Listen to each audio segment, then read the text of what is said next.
Welcome students. இன்றைக்கி B தொகுதி தனிமங்கள் 2லேருந்து 17ஆம் தொகுதி பற்றி பார்க்க போகிறோம். 17ஆம் தொகுதினாலே ஹாலஜன் தொகுதி தான். அதில் ஃபஸ்ட்டு ஃப்ளோரின் இருக்கும். ஃப்ளோரின், குளோரின், புரோமின், அயோடின் இது எல்லாம் இருக்கும். இதனுடைய அதிக வினைத்திறன் இருக்கும். அதனால் அது தனித்தனிலையில் இருக்காது, சேர்ந்து தான் இருக்கும். ஃபார் எக்ஸாம்பிள் ஃப்ளோரின் அப்படின்னாலே எப்படி இருக்கும்? F2ஆக இருக்கும். குளோரினா Cl2, புரோமினா Br2, அயோடினா I2 அந்த மாதிரி தான் இருக்கும். இப்போ குளோரினோட மூலம் அப்படின்னு பார்த்தாலே எங்கேருந்து தான் கிடைக்கும்? Sodium chloride. சோடியம் குளோரைடுனா நம்ம எல்லாருக்கும் தெரியும், அது ஒரு சாதாரண உப்பு, கல் உப்புலேருந்து கிடைக்கிறது. இந்த கல் உப்பு நமக்கு எங்கேருந்து கிடைக்குது? கடல் நீர்லேருந்து கிடைக்குது. சரியா? கடல் நீரில் வெறும் குளோரின் மட்டும் இருக்காது, புரோமினும் இருக்கும், அதே நேரத்தில் அயோடினும் இருக்கும். இப்போ நம்ம ஹாலஜன் தொகுதியில் ஃபர்ஸ்ட் குளோரின் எப்படி தயாரிக்கலாம் அப்படின்னு பார்க்க போகிறோம். சரியா? Chlorine sodium chloride and மேக்னீஸ் di oxide and sulphuric acid இது கூட போடும்போது நமக்கு என்ன தயாரிக்க போகிறோம்? குளோரின் தானே. ஸோ ஃபஸ்ட்டு குளோரின் போட்டுக்கோங்க. குளோரின் போட்டாச்சா? அடுத்தது மேக்னீஸ் டை ஆக்சைடு மேக்னீஸ் குளோரைடாக மாறும். சோடியம் குளோரைடு சோடியம் பைசல்ஃபேட்டாக மாறும். அப்போ ரிமூவல் ஆஃப் வாட்டர். சரியா? அதே மாதிரி கீழே பாருங்கள், lead dioxide, manganese dioxide, potassium permanganate, potassium dichromate இது எல்லாமே ஹைட்ரோக்ளோரிக் அமிலத்தோடு சேர்ந்து குளோரின் வாயுவை வெளியில் தள்ளிட்டு இப்போ லெட் ஆக்சைடு லெட் குளோரைடாக மாறும். அதே மாதிரி மேங்கனீஸ் டை ஆக்சைடு மேங்கனீஸ் குளோரைடாக மாறும். பொட்டாசியம் பெர்மாங்கனேட் KCl மாறி MnCl2 அண்ட் குளோரினை வெளியில் ஏற்றும். டைக்ரோமேட்டும் அதே மாதிரி CrCl3 அதாவது குரோமியம் ட்ரைக்ளோரைடை கொடுத்துட்டு Cl2வை வெளியேற்றும். சரியா? அடுத்தது சலவைத்தூள். சலவைத்தூள்னால் நமக்கு எல்லாருக்கும் என்ன தெரியும்? Calcium oxychloride. கால்சியம் ஆக்சிக்ளோரைடா CaOCl2. இந்த கால்சியம் ஆக்சிக்ளோரைடா ஏதாவது ஒரு ஆசிட் கூட, ஃபார் எக்ஸாம்பிள் ஹைட்ரோக்ளோரிக் அமிலம் சொல்லாது சல்ஃபியூரிக் ஆசிட், ரெண்டுமே ஆசிட் தானே. ஸோ இது கூட போடும்போது நமக்கு குளோரின் கிடைக்கும். ரெண்டுலேயுமே குளோரின் கிடைக்குதா? குளோரின் கிடைக்கும். ஏன்னா கால்சியம் ஆக்சிக்ளோரைடு ஹைட்ரோக்ளோரிக் அமிலத்தோட வினைபுரிய போகுது. ஸோ கால்சியம் ஆக்சிக்ளோரைடு பதிலாக கால்சியம் குளோரைடாகவும் நீர் மூலக்கூறை வெளில தள்ளிட்டு குளோரினையும் வாயுவாக கொடுக்கும். அதே மாதிரி கால்சியம் குளோரைடு சல்ஃபரிக் ஆசிடோட போடும்போது கால்சியம் சல்ஃபேட்டாக மாறும். இதுதான் அதுக்குள்ள டிஃப்ரெண்ட். மேலே உள்ளது ஹைட்ரோக்ளோரிக் அமிலத்தோட வினைபுரிஞ்சு கால்சியம் குளோரைடாகவும், ரெண்டாவது சல்ஃபூரிக் ஆசிட் கூட போடும்போது கால்சியம் சல்ஃபேட்டாகவும் மாறி அது சேம் ரியாக்ஷன் தான், குளோரின் அண்ட் வாட்டர் இதை தான் கொடுக்கும். இதெல்லாம் தயாரிக்கும் முறைகள். இப்போ குளோரின் தயாரித்தல் அப்படின்னாலே எதில் தயாரிக்க போகிறோம்? சோடியம் குளோரைடு தானே. பெருமளவில் எதில் தயாரிக்கலாம் அப்படின்னாலே மின்னார் பகுத்தல் தான். மின்னார் பகுத்தல்னா என்னதுப்பா? இப்போ சோடியம் குளோரைடு ஒரு படிகம், அதாவது ஒரு உப்பு. அது எப்படி இருக்கும்? அயான்ஸாக டிகாம்போசிஷன் ஆகும். அதாவது Na+Cl- அதான் மின்னார் பகுத்தல். சரியா? இப்போ அந்த NaCl நம்ம நீரில் தண்ணியில் போட்டு கரைக்கும் போது என்னாகும்? Na+Cl- உடையும். அதே நேரத்தில் நீர் மூலக்கூறு இருக்கு இல்லையா, அந்த நீர் மூலக்கூறும் H+OH- உடையும். சரியா? அதுக்கு இங்கே எக்ஸாம்பிள்ஸாக இந்த ரியாக்ஷன்ஸ் கொடுத்துருக்காங்க பாருங்கள். சோடியம் குளோரைடு இருக்குது, அந்த சோடியம் குளோரைடு சோடியம் ப்ளஸ்ஸாகவும் Cl- உடையுதா. அதே மாதிரி நீர் மூலக்கூறு H+ஆகவும் OH- உடையுது. இப்போ இந்த சோடியம் ப்ளஸ் இருக்கு இல்லையா, இந்த சோடியம் ப்ளஸ் OH- கூட சேர்ந்து சோடியம் ஹைட்ராக்சைடு கொடுக்குது. அது இங்கே எதிர்மின் வாயில் என்ன நடக்குது, நேர்மின் வாயில் என்ன நடக்குதுன்னு போட்டிருக்காங்க. இப்போ எதிர்மின் வாய் அப்படின்னாலே H+ எலக்ட்ரானை வாங்கிக்கிட்டு ஹைட்ரஜனாக மாறும். அந்த ஹைட்ரஜன் இன்னொரு ஹைட்ரஜன் கூட சேர்ந்து H2O கொடுக்கும். அதே நேர்மின் வாயில் என்ன நடக்குது? Cl- குளோரின், அதாவது ஒரு எலக்ட்ரானை கொடுத்துட்டு குளோரினாக நிற்கும்.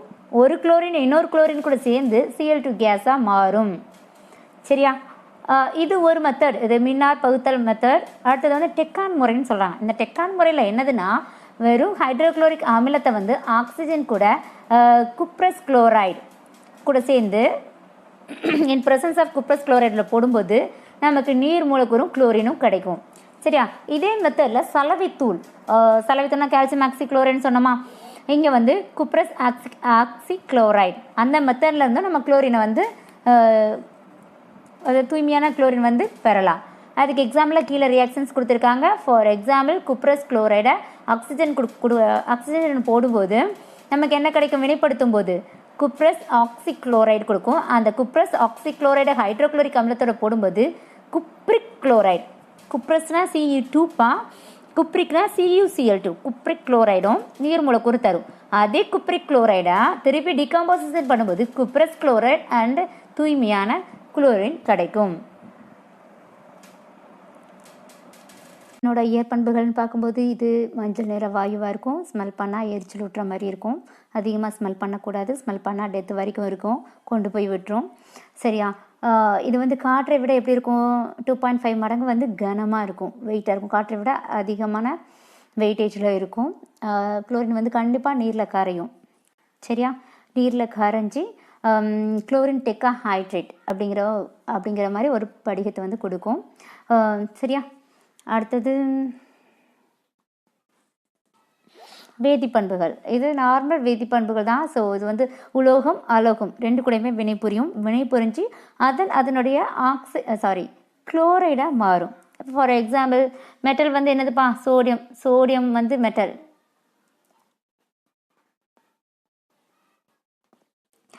இந்த சோடியம் மெட்டல் வந்து சோடியம் குளோரைடாக மாறுது. அயன் வந்து அயன் குளோரைடு, அலுமினியம் வந்து அலுமினியம் ட்ரைக்ளோரைடு, காப்பர் வந்து காப்பர் குளோரைடு, ஹைட்ரஜன் குளோரின் கூட போடும்போது 2HCl ஹைட்ரோக்ளோரிக் அமிலத்தை வந்து கொடுக்கும். அதே மாதிரி போரான் ட்ரைக்ளோரைடு கொடுக்கும். சல்ஃபர் வந்து சல்ஃபர் குளோரைடு கொடுக்குது. பாஸ்பரஸ் பாருங்கள், பாஸ்பரஸ் ட்ரைக்ளோரைன் கொடுக்கும், பென்டாக்ளோரைடும் கொடுக்கும். ஆர்சனிக், ஆன்டிமனிக் இது எல்லாமே அதனுடைய குளோரைடுகளாக கொடுக்குது. இப்போ அதனுடைய வேதி பண்புகளில் டர்பன்டைனானது C10 ஹைட்ரஜன் 16 டர்பன்டைன். இது குளோரின் கூட வினைபுரியும் போது கார்பனும் ஹைட்ரோக்ளோரிக் அமிலத்தையும் கொடுக்கும். அதே சூரிய வெளிச்சம், சூரிய ஒளி அது கூட சேரும்போது ஆக்சிஜனையும் ஹைட்ரோக்ளோரிக் அமிலத்தையும் வந்து கொடுக்கும். அப்புறம் குளோரின் வந்து அமோனியா கூட போடும்போது இந்த இருக்குல்லையா குளோரின் வந்து அம்மோனியா கூட போடும்போது N2வும் ஹைட்ரோக்ளோரிக் அமிலத்தையும் கொடுக்கும். அதே இந்த 6HCl இருக்கு அந்த ஹைட்ரோக்ளோரிக் அமிலத்தை அதிக அளவு அம்மோனியா கூட போடும்போது அம்மோனியம் குளோரைடு கொடுக்கும். இந்த ஒட்டுமொத்த வினைன்னு கொடுத்துருக்காங்க இல்லையா, நம்ம இந்த ஒட்டுமொத்த வினைனா நம்ம இப்படி பாரில் போட்டுக்க வேண்டியதான். போட்டுட்டு என்ன செய்யலாம்? இங்கே 2 அம்மோனியா இருக்குது, இங்கே 6 அம்மோனியா இருக்குது. ஸோ இந்த 2 அம்மோனியா 6 அம்மோனியா கூட்டும்போது மொத்தம் எத்தனை அம்மோனியா? 8 அம்மோனியா இருக்கும். இங்கே HCl, இந்த HCl கேன்சல் ஆயிரும், இந்த HClலும் கேன்சல் ஆயிரும். இங்கே 3Cl2 இருக்கும், அதை அப்படியே எழுத போகிறோம். இங்கே நைட்ரஜன், அடுத்தது எத்தனை அம்மோனியம் குளோரைடு இருக்குது? 6 அம்மோனியம் குளோரைடு. சரியா? இதே மாதிரி அடுத்த ரியாக்ஷன் பாருங்கள், அதிக அளவு குளோரின். இப்போ அந்த அம்மோனியா இருக்குது, குளோரின் கூட போடும்போது நைட்ரஜன் ட்ரைக்ளோரைடு ஹைட்ரோக்ளோரிக் அமிலத்தை வந்து கொடுக்கும். அதே மாதிரி ஹைட்ரோக்ளோரிக் அமிலத்தை இந்த 3HClல அம்மோனியா, அதாவது அதிக அளவு அம்மோனியா கூட போடும்போது அம்மோனியம் குளோரைடு கொடுக்கும். இதுவும் ஒட்டுமொத்த வினைனா என்னது? ஈக்குவல் போடுங்க. போட்டோம்னா இங்கே என்ன இருக்கும்? இந்த HClலும் இந்த HClலும் கேன்சல் ஆகிடும். கேன்சல் ஆனதுக்கப்புறம் இங்கே அம்மோனியா இருக்கா, இங்கே ஒரு அம்மோனியா, இங்கே 3 ammonia. So 3 1 4 ammonia plus 3Cl2 gives rise to NCl3 plus ammonium chloride. Okay, இதோட அடுத்த வேதிப்பண்புன்னு பார்க்கும்போது இப்போ ஹைட்ரஜன் சல்ஃபைடு. குளோரின் வந்து ஹைட்ரஜன் சல்ஃபைடு கூட சேரும்போது என்னவாகுதுன்னா சல்ஃபராக ஆக்சினேற்றம் அடையுதுன்னு சொல்கிறாங்க.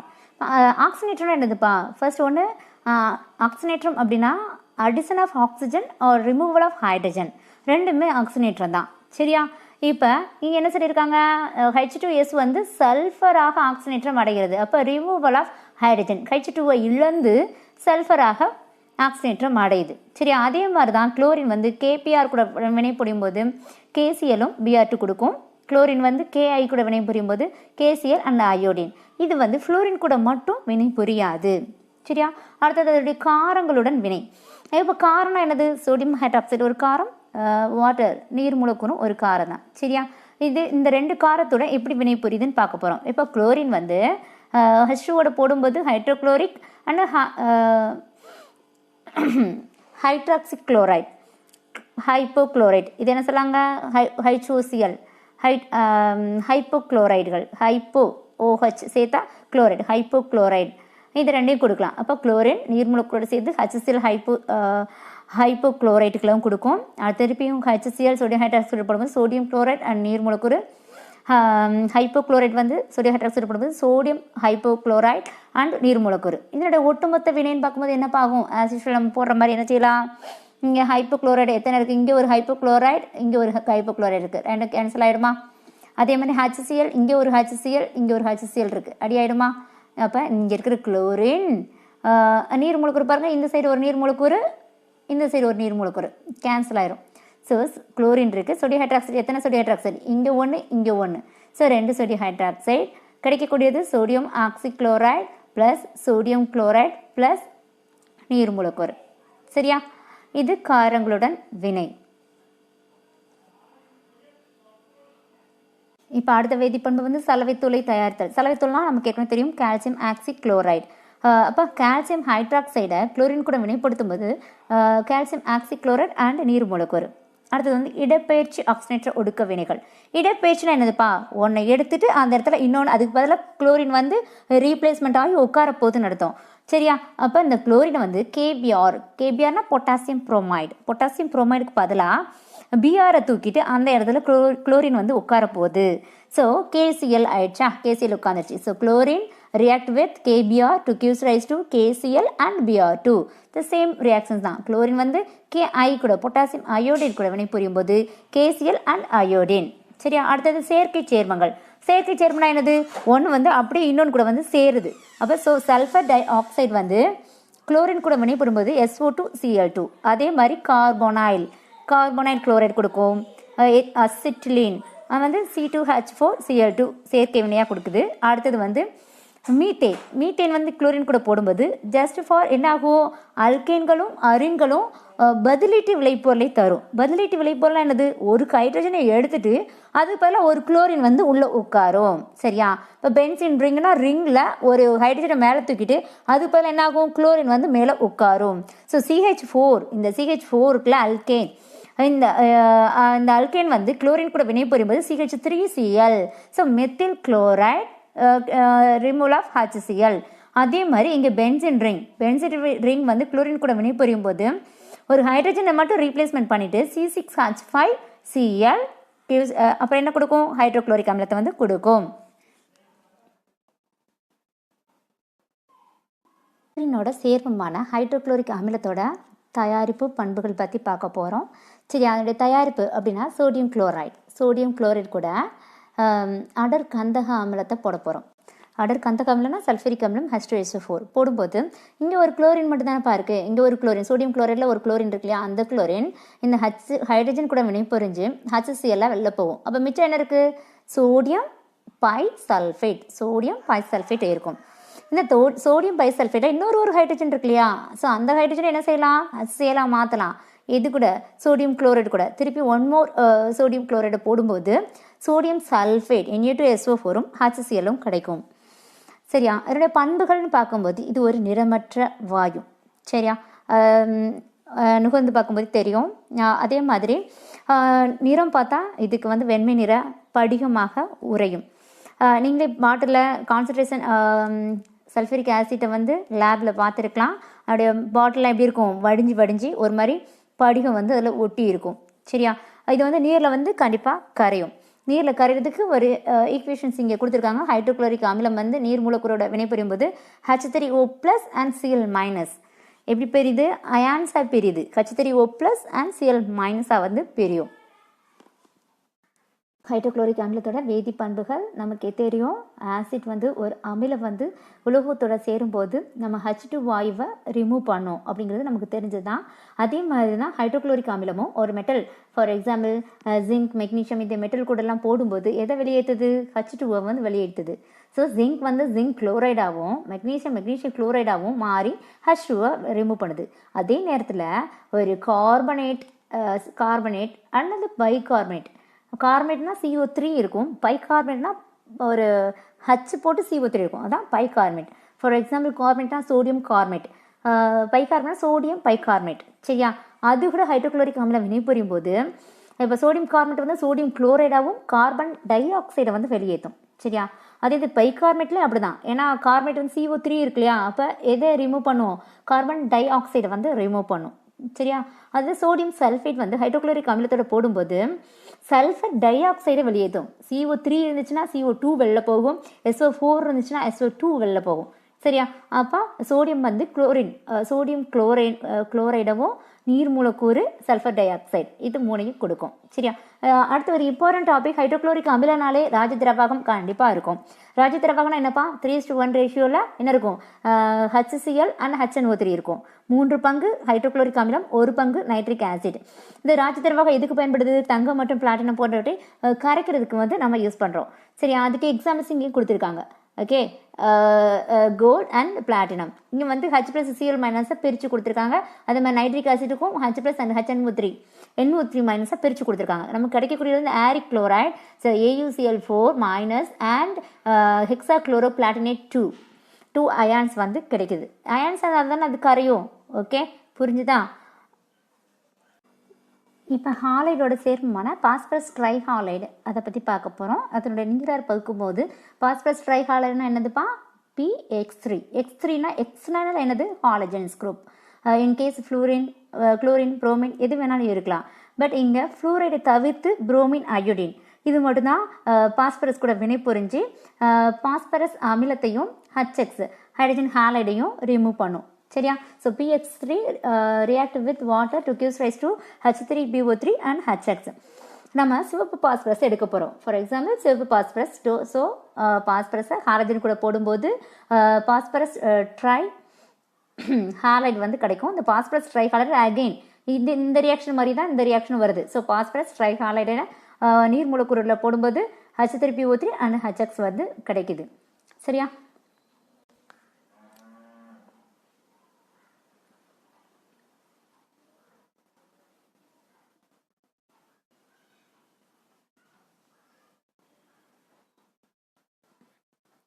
அடுத்தது பாருங்கள், சகப்பிணைப்பு ஹைட்ரைடுகள். சகப்பிணைப்புனா என்னதுப்பா, இப்போ ஒரு சகப்பிணைப்பு ஹைட்ரைடுகள்னு கொடுத்துட்டாங்க. ஸோ ஹைட்ரைடுகள் அப்படின்னாலே என்ன இருக்கும், ஹைட்ரஜன் இருக்கும். ஹைட்ரைடுகள் அப்படின்னாலே ஒன்று சகப்பிணைப்பு. ஃபார் எக்ஸாம்பிள் சகப்பிணைப்புக்கு என்ன சொல்லலாம், H2 சொல்லலாமா. இந்த ஹைட்ரஜன் ஒரு எலக்ட்ரானை கொடுக்கும், இன்னொரு ஹைட்ரஜன் ஒரு எலக்ட்ரானை கொடுக்கும். 2 எலக்ட்ரானும் சேர்ந்து ஒரு பிணைப்பு, ஒரு பாண்டு, இப்படி ஒரு கோடு வந்து உருவாகும். அதான் சகப்பிணைப்பு. இப்போ சகப்பிணைப்பு ஹைட்ரைடுகள்னு சொல்கிறாங்க. ஸோ ஹைட்ரைடுகள்னால் என்னது, ஹைட்ரஜனும் இருக்கும், ஹாலஜனும் இருக்கும். ஃபார் எக்ஸாம்பிள் இந்த கொடுத்துருக்காங்க பாருங்கள், HX இதான் ஹைட்ரைடுகள். ஸோ H2S வந்து X2வில் போடும்போது சல்ஃபர் ரிமூவ் ஆகிட்டு ஹைட்ரஜனும் ஹாலஜனும் சேர்ந்து ஹைட்ரோ ஹாலைடுகளை வந்து உருவாக்குது. இது சகப்பிணைப்பு ஹைட்ரைடுகள்.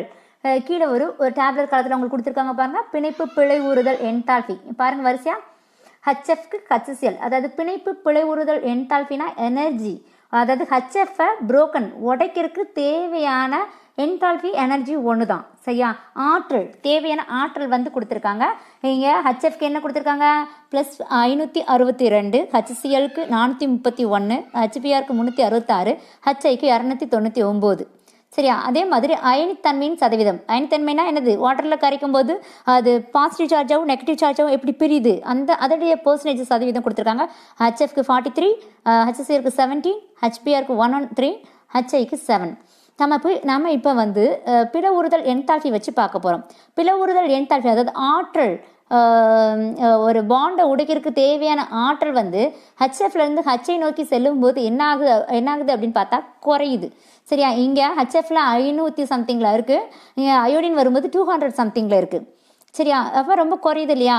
இங்கே என்தால்பினா ஆற்றல்னு சொல்லிட்டோம். ஸோ எனர்ஜி, அந்த எனர்ஜியும் வெப்பநிலையும் நேர் விகித தொடர்பு கொண்டதாக இருக்கும்.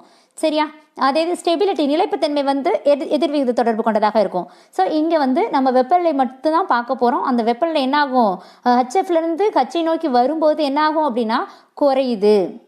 சரி, அதை மட்டும் நீங்கள் தெரிஞ்சுக்கிட்டா போதும். அடுத்தது இப்போ அறை வெப்பநிலை, அதாவது நார்மல் ரூம் டெம்பரேச்சரில் HF மட்டும் என்ன ஆக்கலாம், ஈஸியாக திரவமாக்கலாம். ஏன் அப்படின்னு கேட்டிங்கன்னா இதில் வந்து ஹைட்ரஜன் பிணைப்பு இருக்கும். ஹைட்ரஜன் பிணைப்பு மொத்தம் 3 இதில் மட்டும்தான் இருக்கும், மூலக்கூறில் மட்டும்தான் இருக்கும். ஆக்சிஜன், ஃப்ளூரின், நைட்ரஜன், இந்த 3ல் மட்டும்தான் ஹைட்ரஜன் பிணைப்பு வந்து இருக்கும். ஸோ இந்த ஹைட்ரஜன் பிணைப்பு இருக்கிறதுக்கு என்னப்பா, இந்த ஹைட்ரஜன் பிணைப்பு இருக்குது, அதனால் இது என்னவா இருக்கும் அப்படின்னா ஈஸியாக அதனுடைய உருகு நிலையாக இருக்கட்டும், கொதிநிலையாக இருக்கட்டும், எல்லாமே எதை காட்டிலும் கம்பேர்ட் டு அதர்ஸ், மற்றதை காட்டிலும் இதுக்கு வந்து அதிகமாக இருக்கும். சரியா? அது ஹெச்எஃப்ல மட்டும்தான் இருக்கும், மற்ற ஹைட்ரஜன் ஹாலைடுகளில் கிடையவே கிடையாது. ஹெச்எஃப் மட்டும்தான். ஹச்சிசிஎல்லோ ஹச்பிஆரோ ஹச்ஐலையோ கிடையாது ஹைட்ரஜன் பிணைப்பு. வெறும் ஹெச்எஃப்ல மட்டும்தான் ஹைட்ரஜன் பிணைப்பு இருக்குது. ஸோ அதனால் அதில் மட்டும்தான் கொதிநிலை, உரைநிலை, உருகுநிலை எல்லாமே அதிகமாக இருக்கும். சரியாப்பா? இந்த கான்செப்ட் மட்டும் நீங்கள் புரிஞ்சுக்கோங்க. ஏன்னு கேட்டால் அதில் ஒரே ஒரு ரீசன் தான், அதில் ஹைட்ரஜன் பிணைப்பு இருக்குது.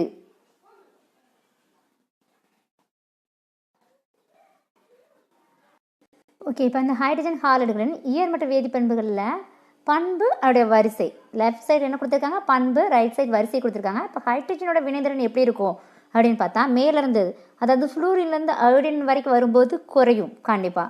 அதே மாதிரி நிலைப்புத்தன்மை எப்படி இருக்கும், ஹச்எஃப்லேருந்து ஹச்ஐ நோக்கி மேலேருந்து கீழ் நோக்கி வரும்போது என்னாகும், குறையும்.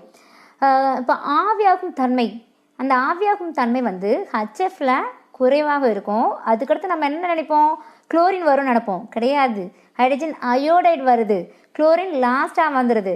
இதுக்கு என்ன ரீசன் நீங்கள் 11th படிச்சிருப்பீங்க. ஸோ ஹச்எஃப் போட்டு இன்க்ரீசிங் ஆர்டரில் போட்டுருங்க. அதுக்கு அடுத்தது ஹச்ஐ தான் வரணும். ஓகே, அதே மாதிரி தான் வெப்பநிலைப்புத்தன்மைக்கு இன்க்ரீசிங் ஆர்டரில் போட்டிங்கன்னா அடுத்தது டிக்ரீசிங் ஆர்டரில் போட்டுறணும்.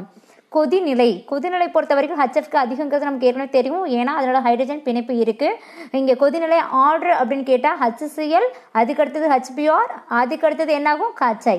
சரியா? அமில வலிமையும் மேலேருந்து கீழ்நோக்கி வரும்போது என்னாகும், அதோட அசிடிட்டி அதிகரிக்கும். சரியாப்பா?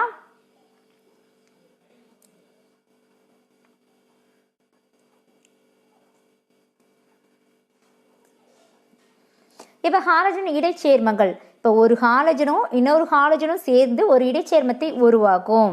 அது ஒரு 3 ஆங்கிளில், ஒரு 1 2 3 4 டைப்பில் கொடுத்துருக்காங்க. AB type, AB3 type, AB5, AB7, இந்த 4 டைப்பில் கொடுத்துருக்காங்க. இங்கே பாருங்கள், குளோரின் அதுக்கு முன்னாடி உள்ள ஃப்ளோரின் கூட என்ன ஆகும், இடைச்சேர்மத்தை உருவாக்கும். அதே மாதிரி புரோமின் வந்து ஃபஸ்ட்டு ஒன்று ஃப்ளூரின் கூட இடைச்சேர்மத்தை உருவாக்கும். அயோடின் வந்து ஃப்ளூரின் கூட இடைச்சேர்மத்தை உருவாக்கும். அதுக்கடுத்து bromide chloride, iodine chloride, iodine bromide. அதுக்கடுத்து AB3 டைப்பில் பாருங்கள் 4 டைப் தான் இருக்குது. AB5ல 2 தான் இருக்குது. AB7ல IF7 மட்டும்தான் இருக்கும். இது வந்து எலக்ட்ரான் கவர்த்தன்மையை பொறுத்து அதோடைய ஆர்டர் படி இங்கே நமக்கு வந்து டேப்லெட் காலமாக கொடுத்து வச்சுருக்காங்க. அடுத்தது இந்த ஹாலஜன் இடைச்சேர்மங்களோட பண்புகள், அது எப்படி உருவாகும் அப்படின்னு கேட்டால், அதோட சென்ட்ரல் ஆட்டம், மைய அணு எப்படி இருக்கும், பெரிய அணுவாக தான் இருக்கணும். சரியா? 2 ஹாலஜன் மட்டும்தான் உருவாகணும். அதே மாதிரி 2 3 அப்படிலாம் கிடையாது. 1 2 மட்டும்தான், 2 ஹாலஜனுக்கு இடையில மட்டும்தான் என்னாகும், இடைச்சேர்மம் உருவாகும். அதுக்கடுத்தது ஃப்ளூரின் வந்து ரொம்ப சின்ன அணுவாக இருக்கிறனால அதோட மைய அணுவாக செயல்பட முடியாது. சரியா? அதே மாதிரி எலக்ட்ரான் கவர்த்தன்மையும் அதிகம், சிறிய உருவளவு, இதனால் அது என்ன ஆகாது, அணைவு எண்ணெய், மைய அணுவாண்டு அதிகபட்ச அணைவு எண்ணெய் பெற்றிருக்கும்னு சொல்கிறாங்க. இவைகள் வந்து சுய அயனியாக்கலுக்கு உட்படுகின்றன. அது என்ன ஆகுது, சுயனா செல்ஃபாகவே அயனைசேஷன் ஆகிடுது. இப்போ ICl எடுத்துக்கோங்க, I+ஆகவும் ICl2- ஆகுது. ICl3 எடுத்துக்கோங்க, ICl2+ ICl4- ஆகுது. ஆனால் இது வலிமையான ஆக்சிஜனேற்றிகள். சரியா? அடுத்தது பாருங்கள், காரங்களுடன் வினை. இப்போ BrF5 ஹைட்ராக்சைடை போடும்போது F- அண்ட் BrO3- இருக்கும். ICl வந்து Cl- OI- இருக்கும்.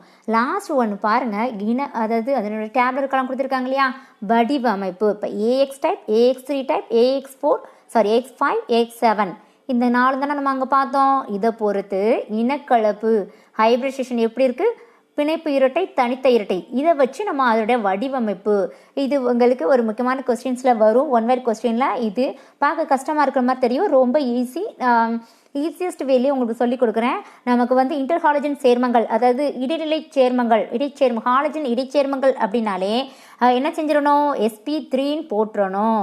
sp3 அப்படின்னு போட்டுறணும்.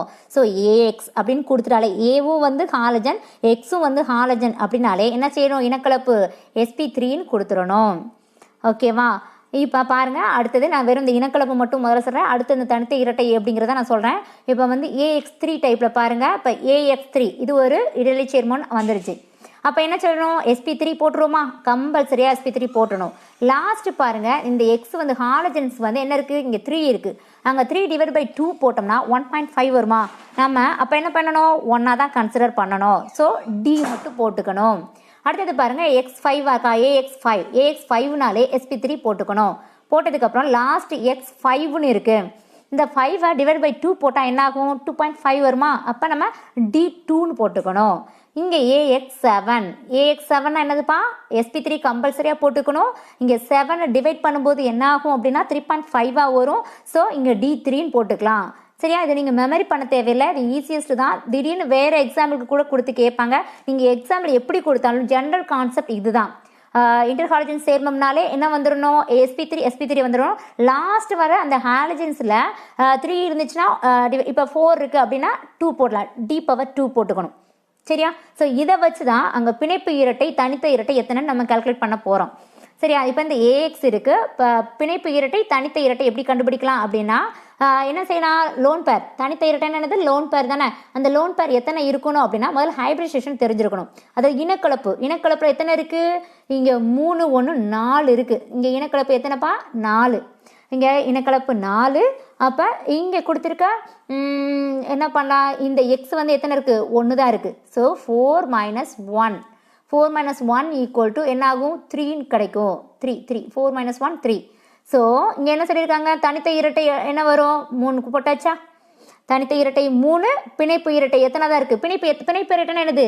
இந்த AXல எத்தனை பிணைப்பு தான் இருக்கும்? 1 தான் இருக்கும். ஸோ பிணைப்பு இரட்டை 1. தனித்த இரட்டை அப்படின்னா இனக்கலப்பு மைனஸ் பாண்ட் பேர். பாண்ட் பேர்னா எத்தனை பிணைப்புங்கிறது பொறுத்து. சரியா? அதை தான் போடணும். அதே மாதிரி இங்கே பாருங்க, இனக்கலப்பு எத்தனை இருக்குது?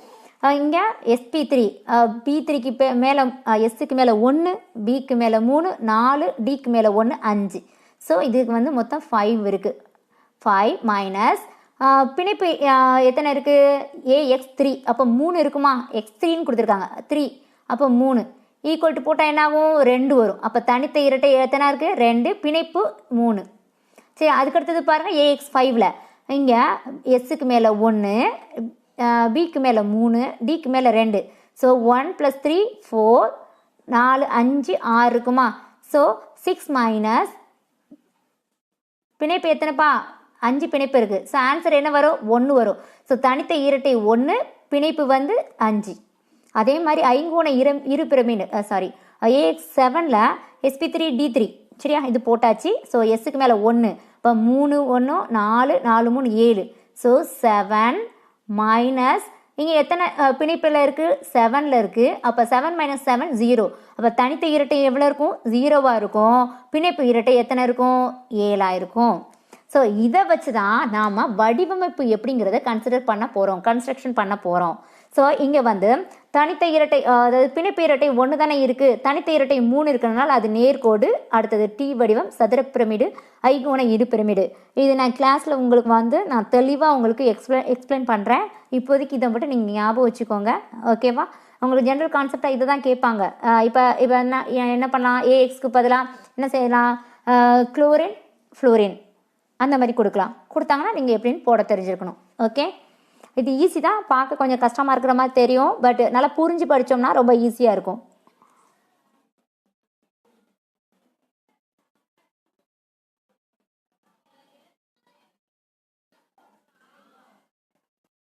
இப்போ அந்த ஹாலஜனின் ஆக்சைடுகள், இப்போ ஹாலஜனோட ஆக்சைடுகள் சேரும்போது OF2 கொடுக்கும், OTF2 கொடுக்கும்.